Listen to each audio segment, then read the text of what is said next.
ఇక్కడ రాని వాళ్ళమ్మా నువ్వేనా? మీ కొడుక్కి మస్తు సీరియస్ ఉంది, ఒక 3 లక్షలు ఉంటే తీసుకొని రాపో, డాక్టర్ ఆపరేషన్ షురూ చేస్తాడు. ఎందుకు 3 లక్షలు లేవా? ఒక 2 లక్షలు ఉంటే తీసుకురా, నేను డాక్టర్తో మాట్లాడతాను. ఏందమ్మో రూల్స్ మాట్లాడుతున్నావు? ఈ గవర్నమెంట్ దవాఖాన నాకు తెలియదా? గదే నీ కొడుకుని ప్రైవేట్ దవాఖానం తీసుకుపోతే 30 లక్షలు ఖర్చు అవుతుంది. ఇక్కడ 3 లక్షలు అనేసరికి రూల్స్ మాట్లాడుతున్నావు.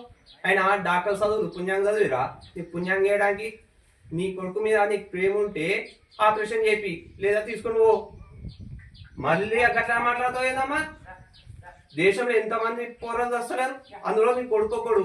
గంతా నీ కొడుకు మీద ప్రేమ ఉంటే పైసలు పట్టుకురా, లేదా మళ్ళీ కొడుకు కావాలంటే ఒక్క రోజు నీ మొగుడితో పడుకో. ఇంకా నీ మొగుడు దాని దగ్గర రాడంటే నా దగ్గర రా, నీ మోక్షం ఉంటుంది, నాకు పుణ్యం ఉంటుంది. ఏమంటావు? సరేనా? ఓ